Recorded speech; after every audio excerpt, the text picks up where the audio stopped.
All right, now let's cross live to SABC correspondent in London, Laura Makin-Isherwood. Laura, thank you so much for your time this afternoon. Now, of course, the Queen begins her journey, her final journey through Scotland. Talk to us about what the latest developments are.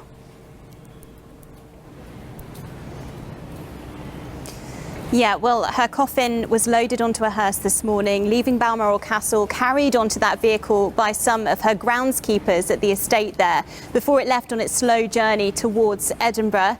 It left at around 10 a.m. local time, so obviously, as you can imagine, the distance it's got to travel at such a slow speed means it's going to take hours and hours. But this is just the first stage of this journey towards her final resting place. Not only will it arrive in Edinburgh and lie in state there, but then it will be transported to London and then placed in Westminster Hall in the Houses of Parliament behind me, where for 4 days members of the public in London can queue to walk past that coffin and have their own private moment with Her Majesty the Queen.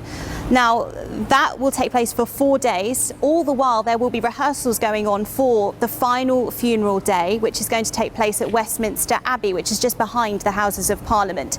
There will be involvement from the military. We understand that members of the royal family will walk slowly with the coffin as it moves between buildings as well. So there is a lot to do behind the scenes and also publicly as well to make sure that that final send-off goes as smoothly as possible.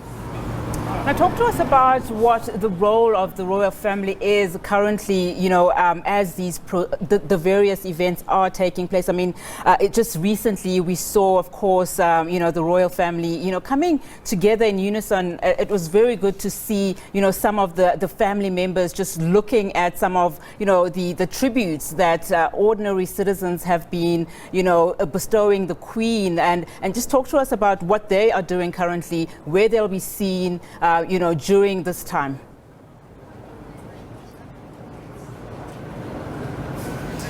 Yes, we've seen members of the royal family up in Scotland at Balmoral Castle. We've had Prince Edward, his wife, Sophie Wessex, and their children as well. They made a public appearance. Princess Anne and her children, Zara and Peter Phillips, they were there too, looking at these messages on those flower bouquets that have been left there, some of them visibly emotional. And it feels like they're kind of sharing the grief, their own grief, alongside the public, trying to really see how much their mother, their grandmother, their great-grandmother meant to them. And we also saw, of course, Prince William and Catherine, now known as the Princess of Wales, which was a title bestowed onto her by King Charles III, made public in that speech that he did, that first public speech to the nation.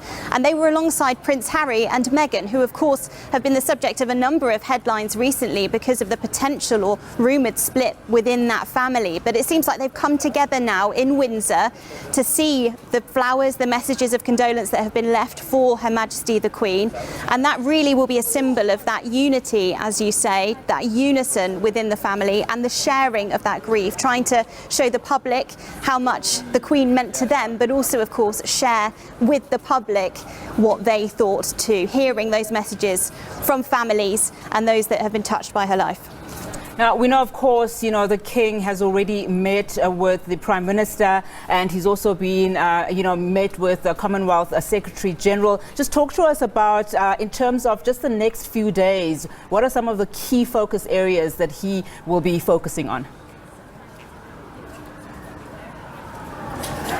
Well, he has a very busy schedule. He's going to head up to Scotland first to stand with his mother's coffin as it lies in state in Scotland.